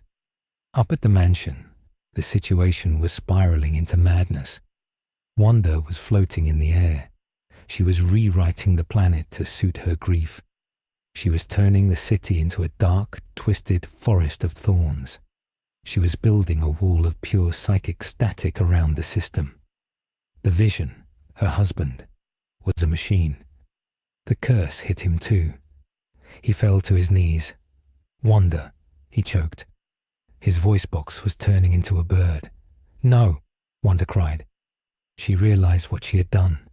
She tried to stop the spell, but she was too angry. The chaos energy was too strong. The Vision looked at her. His green eyes faded. His metal body became heavy. He fell forward. He did not turn into flesh. He turned into a statue of lifeless lead. He was dead, truly dead. Wanda howled. The sound shattered the windows of the mansion. It shattered the minds of the surviving citizens. The diamond masquerading as Pietro laughed. He stepped out of the shadows. He shed his human skin. He revealed his true form. He was a changeling, a greater demon of Tzeentch. He had orchestrated the whole thing. He had whispered the lies. He had pushed Baylor to broadcast the truth. He had lured the Mechanicus. He wanted this chaos. He wanted the Scarlet Witch to break the galaxy. "Beautiful," the changeling said. "The Imperium is blind. The tech is dead. The bugs are eating the soldiers. And you, my dear, are the queen of the ashes." Inquisitor Baylor stood on the balcony. He held the banana that used to be a gun. He looked at the Eldar Ranger, Illic Nightspear. Nightspear's rifle was now a flute. The Elder looked disgusted. "This is your plan, Monkey?" Nightspear asked. "You provoked her?" "I tried to wake her up," Baylor said. "I didn't know she would choose the nightmare." "She has disarmed the sector," Nightspear said. "The Mechanicus fleet is drifting. The Imperial Guard is defenseless. The Tyranids are the only ones left with weapons, because their weapons are their bodies." Baylor looked at the carnage below. The Tyranids were feasting. The citizens were running. The world was dissolving into a dark fairy tale where the monsters win. "We have one chance," Baylor said. "We have no weapons," Nightspear replied. "We have fruit and musical instruments. We have the script," Baylor said. "She is still reacting to the story. She destroyed the machines because they were the villains. We need to become the characters she can't kill." "And what characters are those?" "The victims," Baylor said. "We need to surrender. We need to beg. We need to enter the house and talk to the mother." It was a desperate gambit. Strategic logic dictates you fight with strength. But they had no strength. The technological advantage of the Imperium was gone. The No More Machines zone was expanding. It would soon hit the neighboring systems. If it reached a forge world, the production of the entire segmentum would die. If it reached Terra, the Golden Throne would fail. The Emperor would die. The Astronomicon would go out. Humanity would fall. Wanda Maximoff, in her grief, had just initiated the apocalypse, and she did it to save her children from a math beam. Baylor and Nightspear ran into the mansion. They did not run as warriors. They ran as refugees. They ran past the statue of the Vision. They ran past the crying twins. They entered the main hall where Wanda floated in a storm of red glass. "Wanda!" Baylor shouted. He threw away the banana. He held up his empty hands. "We surrender. The machines are dead. You won." Wanda looked down. Her face was a mask of tears and rage. "You killed him," she whispered. "You made me kill him." "The bad story killed him," Baylor lied. "He had to improvise. He had to be the better writer. But stories can be rewritten. You can't fix the machines, but you can save the boys." She looked at Billy and Tommy. They were fading again. The reality was too unstable. Without the anchor of the Hex's previous rules, the twins were unmaking themselves. They were ideas trying to exist in a vacuum. "They are fading," Wanda sobbed. "Because there is no world for them," Baylor said. "You destroyed the world. You need to build a new one. But you can't do it here. This place is broken. The bugs are eating the set." The changeling stepped forward. "Do not listen to him, Wanda. Expand the Hex. Swallow the stars. Make a universe where they can live." Baylor pointed at the demon. "He is the villain. Look at him. He is not your brother." Wanda looked at the changeling. The demon realized he had overplayed his hand. He was smiling too much. In a tragedy, the brother should be crying. The changeling was gloating. Wanda tilted her head. "Pietro, I am your salvation," the changeling hissed. "I am the plot twist." "You are a liar," Wanda said. She flicked her finger. The changeling did not vanish. He turned inside out. His skin became his bones. His bones became his skin. He screamed in a language that hurts to hear. Then he compressed. He folded in on himself until he was a small blue book. Wanda grabbed the book. She threw it into the fireplace. The demon burned. The villain was gone. But the problem remained. The Tyranids were at the door. They were smashing through the barricades. The No More Machines curse was still active. The Iron Diktat was falling from orbit, a massive meteor of dead iron that would crush the continent when it landed. "The sky is falling," Billy said. "I can't stop it," Wanda cried. "I'm too tired." "You don't have to stop it," Baylor said. He took a step closer. The psychic pressure was making his nose bleed. "You have to leave it. You have to go somewhere else." "Where?" "The warp," Baylor said. It was heresy. He was suggesting she enter the realm of chaos, but it was the only place where her magic was natural. "Take the children. Take the house. Go into the Imperium. There you can write any story you want. There the laws of physics don't apply. You can be happy there." It was a trick. If she went into the warp, she would be eaten by the gods, or she would become a god. But she would leave real space. She would leave the Imperium alone. Wanda looked at the hole in the air, where the warp was leaking through. She looked at the falling ship. She looked at the Tyranids swarming the hallway. "Can we keep the dog?" Billy asked, pointing at a Sparky, the Tyranid, that was chewing on a rug. "Yes," Wanda said. "We can keep the dog." She made her choice. She would not fight the Imperium anymore. She would not fight the Mechanicus. She would leave the show. She grabbed her sons. She grabbed the lead statue of the Vision. She grabbed Baylor and Nightspear with her telekinesis. "You are coming too," she said to them. "I need an audience." "Wait," Baylor said. "That wasn't the deal." "I decide the deal," Wanda said. "I am the director."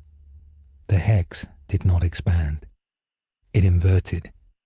The entire reality bubble of HEX, the mansion, the city, the Tyranid swarm, the dead space marines, and the falling Mechanicus ship were sucked into a single point of red light. The planet HEX was left empty. It was a barren rock. The atmosphere was gone. The cities were gone. There was nothing left but silence and the cold void of space. Wanda Maximoff had left the building, and she had taken the subsector's problems and its heroes with her into the hell of the warp. The outcome was massive. The threat to real space was gone. The No More Machines curse lifted as soon as she left. The surviving ships in the fleet powered up. The lights came back on. But the cost was total. An Inquisitor was lost. An Eldar Ranger was lost. A chapter of Space Marines was wiped out. A Hive fleet was abducted. And somewhere, deep in the great ocean of the warp, a new realm was forming. A realm of sitcoms and nightmares, ruled by a witch who had rejected reality. The Imperium was safe, but the warp had just gotten much, much stranger. The strategic board was clear, but the moral victory was hollow. They didn't win. She just changed the channel. The transition from the material universe to the immaterium is usually fatal. Ships that enter the warp without Geller fields are instantly torn apart. The crew is turned into paste or possessed by demons. But the house on the hill did not enter the warp as a ship. It entered as an idea. Wanda Maximoff wrapped her reality so tightly around her grief that she created a Geller field made of pure denial. The bubble of HEX, now reduced to a floating island of concrete and memory, drifted into the great ocean of souls. It did not dissolve.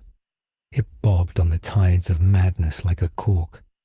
Outside the windows of the mansion, the view was no longer the black void of space. It was a swirling, screaming kaleidoscope of purple and green. Great storms of raw emotion crashed against the white picket fences. Demons the size of mountains swam through the ether, looking for cracks in the narrative. But the narrative held. The script was the shield.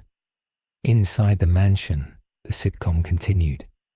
But it was a season that should never have been filmed. Inquisitor Balor sat at the kitchen table. He was wearing a colorful sweater. He was drinking tea. The tea tasted like ash. He tried to stand up, but his legs would not obey him.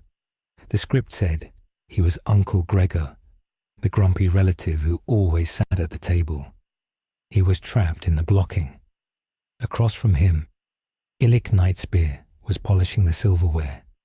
The Eldar Ranger was now Cousin Illic, the eccentric foreign guest.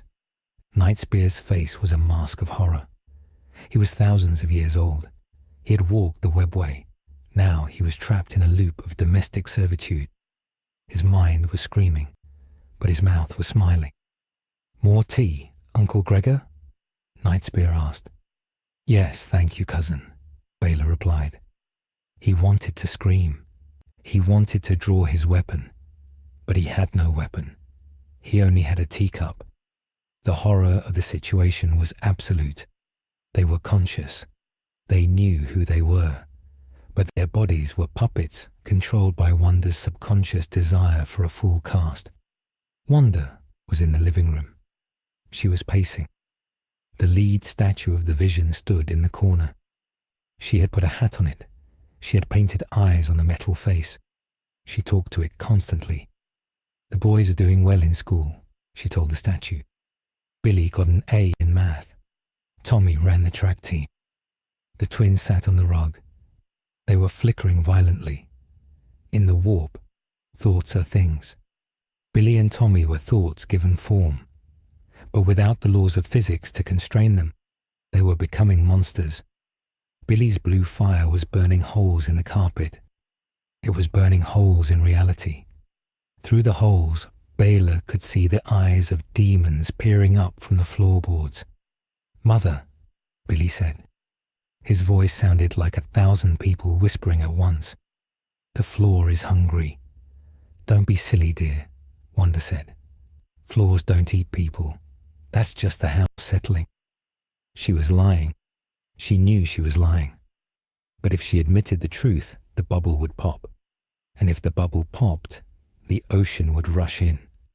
The strategic situation had shifted from a military campaign to a siege of the soul. The Chaos Gods had noticed the intruder. They did not see a mother. They saw a battery, a source of infinite psychic power that was rewriting their realm. Nurgle, the Plague Father, sent his flies to test the windows. He wanted to rot the house. He wanted to turn the static happiness into a stagnant despair. Outside, in the garden, the Tyranids stood guard. They were the only thing keeping the demons at bay. The hive mind connection was gone. The shadow in the warp was gone. These Tyranids were feral. They had imprinted on Wanda as their Norn queen. They had evolved to survive in the warp. Their chitin had hardened into psychic crystal. Their claws glowed with the same red energy as Wanda's hexes. A great unclean one, a massive demon of Nurgle, lumbered toward the fence. It vomited a stream of bile. "Let us in," the demon gurgled. "Grandfather wants to hug the children." A Tyranid carnifex, named Spot by the script, roared. It did not charge. It stood its ground. It opened its mouth and fired a bioplasma blast. But this was not plasma. It was rejection. The blast hit the demon and scrubbed it from existence. The Tyranids of the HEX had learned the ultimate weapon of their mistress. Edit. They were editing the demons out of the scene. Inside the kitchen, Baylor managed to drop his teacup. It shattered. The noise broke the script for a microsecond. "Illic," Baylor hissed. "The walls are bleeding." Nightspear looked at the wallpaper. It was pulsating. Veins were forming in the floral pattern. The wall was leaking in. "She cannot sustain this," Nightspear whispered. "She is finite. The warp is infinite. Eventually, she will run out of denial. We must force the finale." "How?" Baylor asked. "We are extras. We have no lines. We must change the genre one last time," Nightspear said. "We are in a sitcom, but the setting is the warp. What is the only genre that fits both?" Baylor looked at the screaming sky outside. He looked at the dead father statue. He looked at the children who were becoming demons.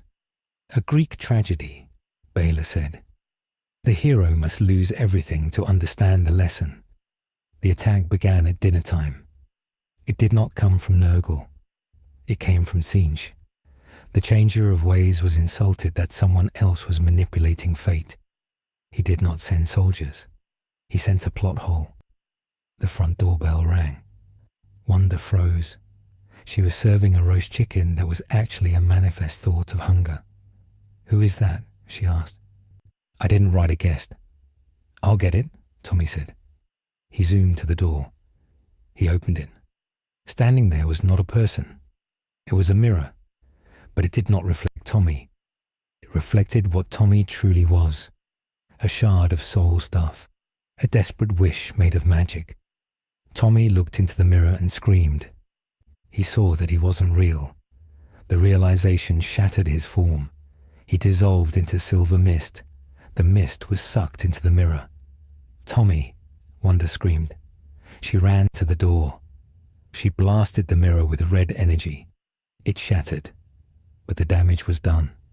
Her son was gone, reabsorbed into the warp. The illusion of the happy family cracked. The roof of the house tore open. The purple sky poured in. "Action," Baylor whispered. He stood up. He walked into the living room.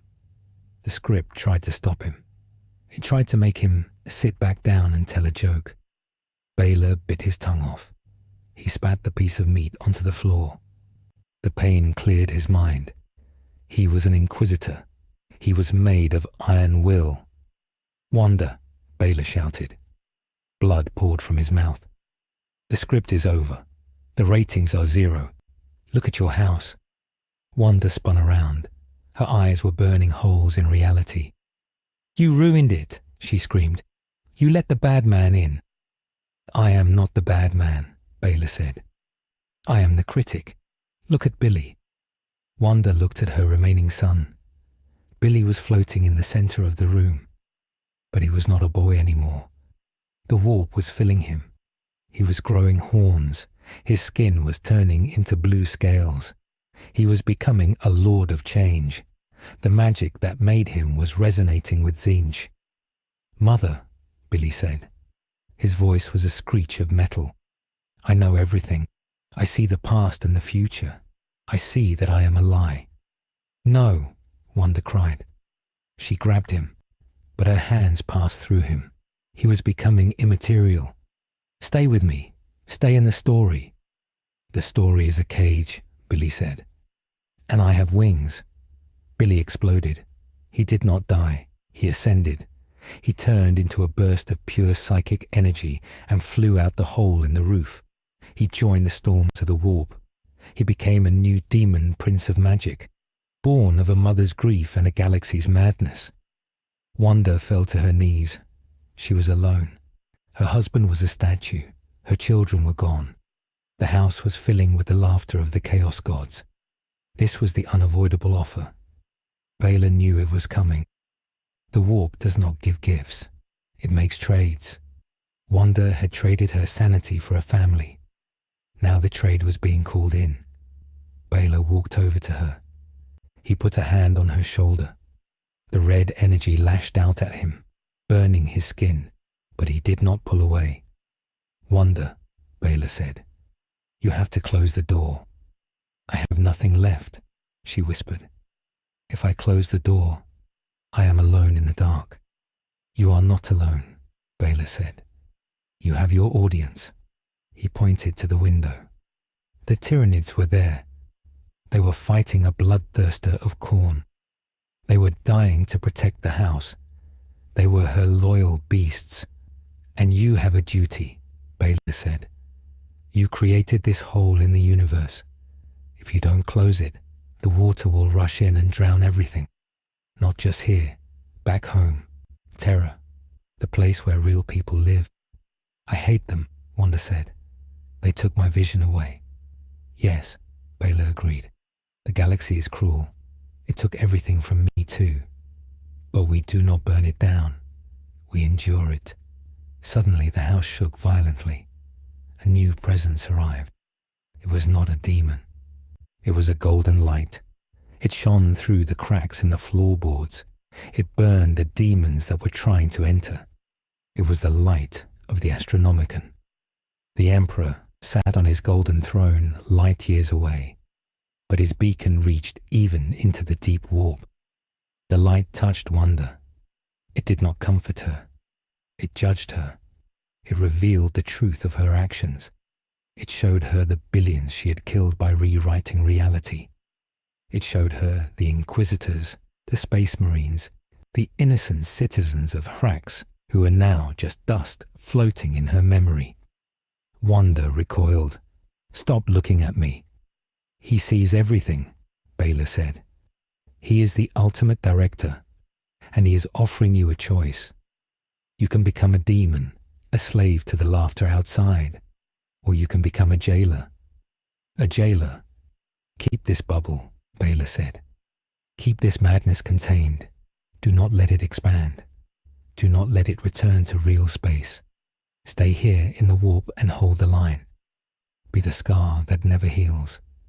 Wanda looked at the lead statue of the vision. She looked at the empty space where her children had been. She realized that she could never go back. If she returned to the Materium, she would be hunted. She would be a monster. But here, in the warp, she was a queen. She stood up. The tears stopped. Her face hardened. The 1950s dress dissolved. It was replaced by armor made of crimson crystal. A crown of red energy formed on her head. It was sharp. It looked like thorns. "Fine," she said. "I will not be the victim. I will be the witch." She raised her hands. She did not cast a spell of illusion. She cast a spell of fortification. The walls of the mansion did not repair themselves. They hardened. They turned into black obsidian. The white picket fence grew into a fortress wall of spikes. The garden became a labyrinth of psychic traps. She reached out with her mind and grabbed the feral Tyranids. "Come to me," she commanded. The Tyranids retreated from the fence. They entered the mansion. They curled up at the foot of her throne. They were her hellhounds now. Then she turned to Baylor and Nightspear. "The show is cancelled," she said. "The studio is closed." "Then let us go," Nightspear said. "We do not belong in the archives." Wanda looked at them. She considered keeping them as pets. But they were critics. They remembered the truth. And she wanted to forget the truth eventually. She wanted to drift in her castle and dream of better days. "Go," she said. She flicked her wrist. Gravity inverted. Baylor and Nightspear fell upwards. They fell through the hole in the roof. They fell through the purple sky. They fell for an eternity. They saw the house on the hill, shrinking below them. It was a red island in a sea of madness. They saw the demon armies of Khorne and Nurgle smashing against its walls, and they saw the red lightning of the witch pushing them back. She was fighting the Chaos Gods. She was holding her ground. She was a new power in the warp, a wild card that hated everyone equally. Then there was a flash of white. Baylor hit the floor. It was cold. It was metal. He gasped, filling his lungs with stale, recycled air. He smelled oil and incense. He opened his eyes. He was on the deck of a ship. He looked around.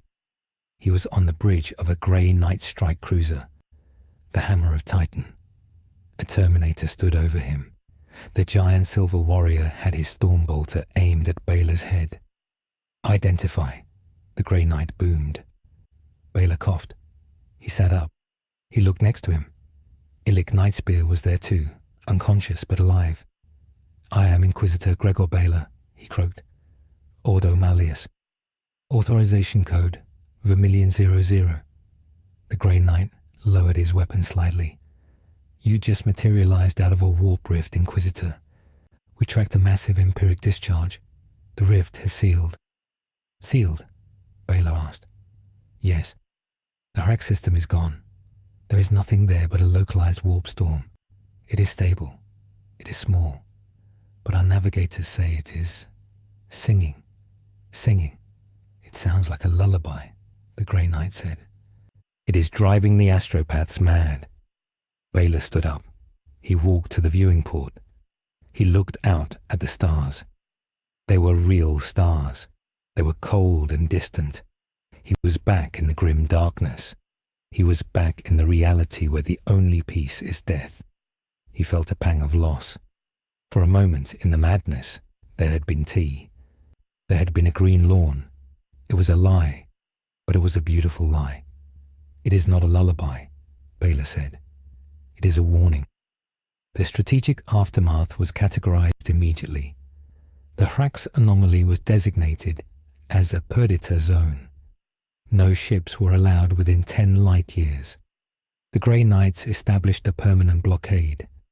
The Tyranid Hive fleet Leviathan had lost a splinter fleet, but the Hive mind had learned nothing, because the connection had been severed.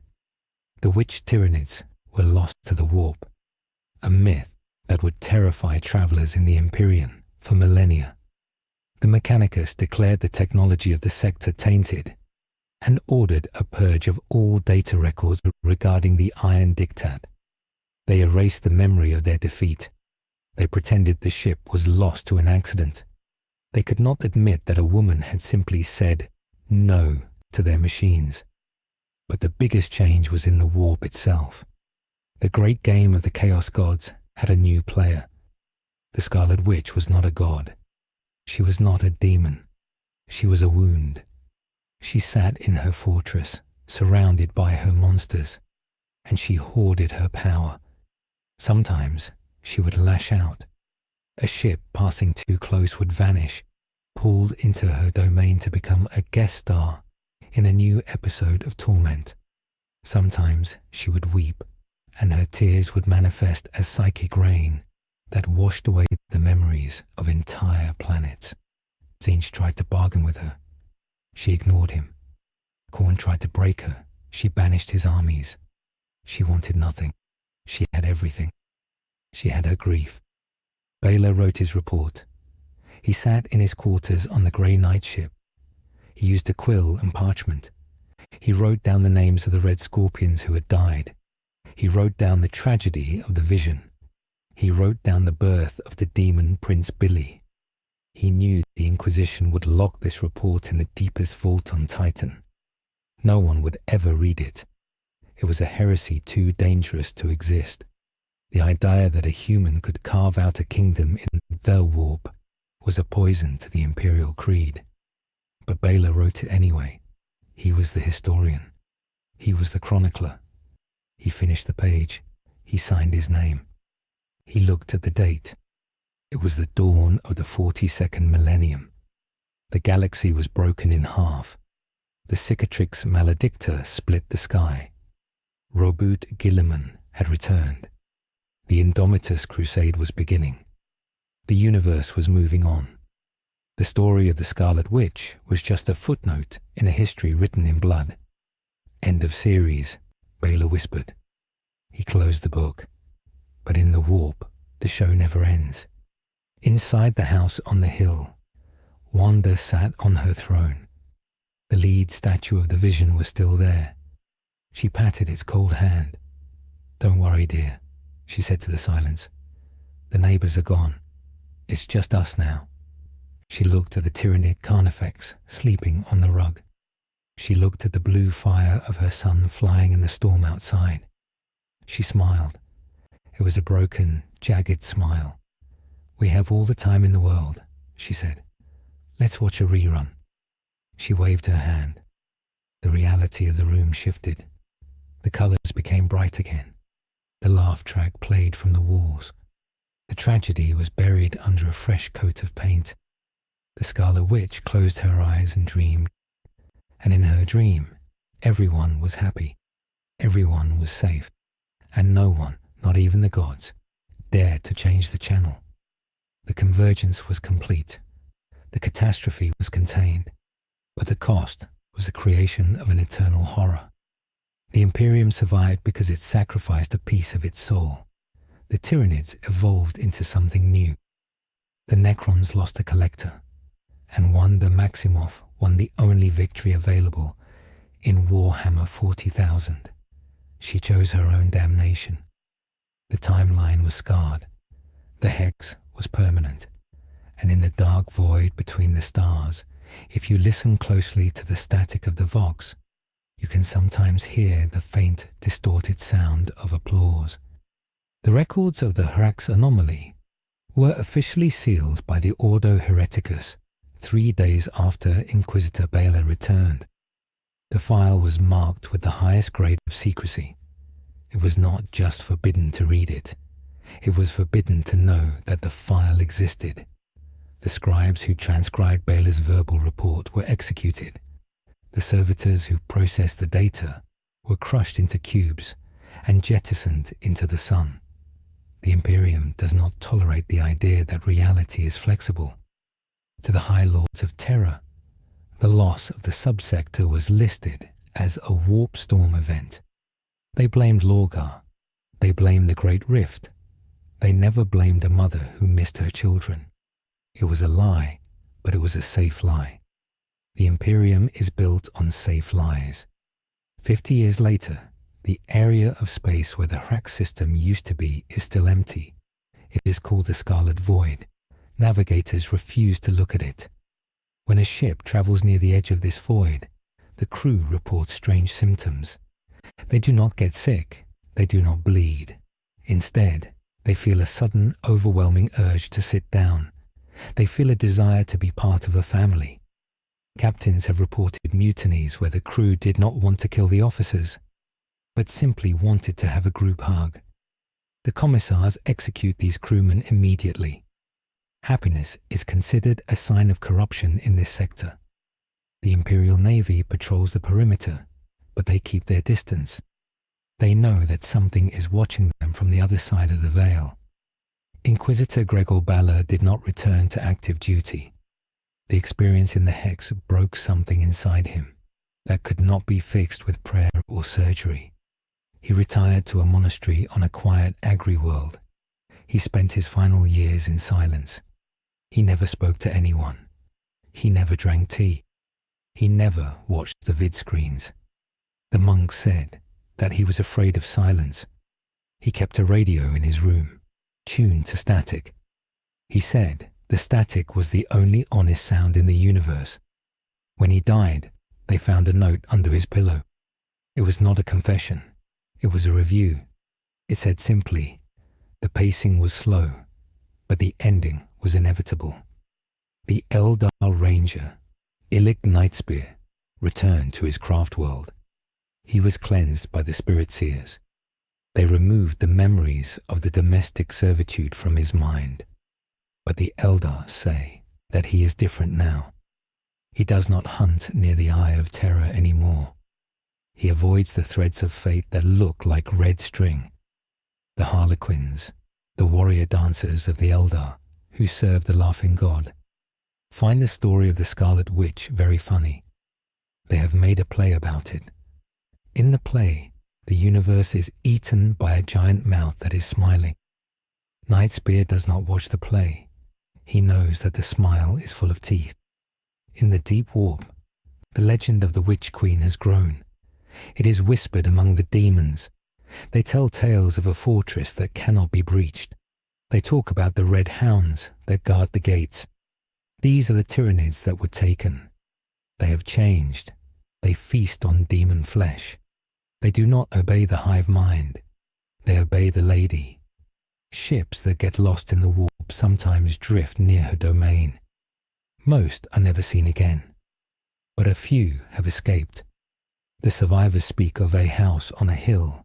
They speak of a woman in a red crown who sits on a throne of obsidian. She does not torture them. She does not kill them. She invites them to dinner. And if they are lucky, if they play their part well, she lets them go. But they leave with a curse. They can never be satisfied with reality again. They see the wires holding up the sky. They see the script in the hands of the Emperor. They realize that they are just extras in a war that never ends. The legacy of the Scarlet Witch is not a scar on the land. It is a scar on the story of Warhammer 40,000. She proves that the grim darkness is not the only horror. There is a worse horror. It is the horror of a perfect world that isn't real. The HEX system is gone, but the signal continues. It broadcasts into the void, a looping frequency of laughter and applause, waiting for the next ship to tune in. The show must go on, forever and ever,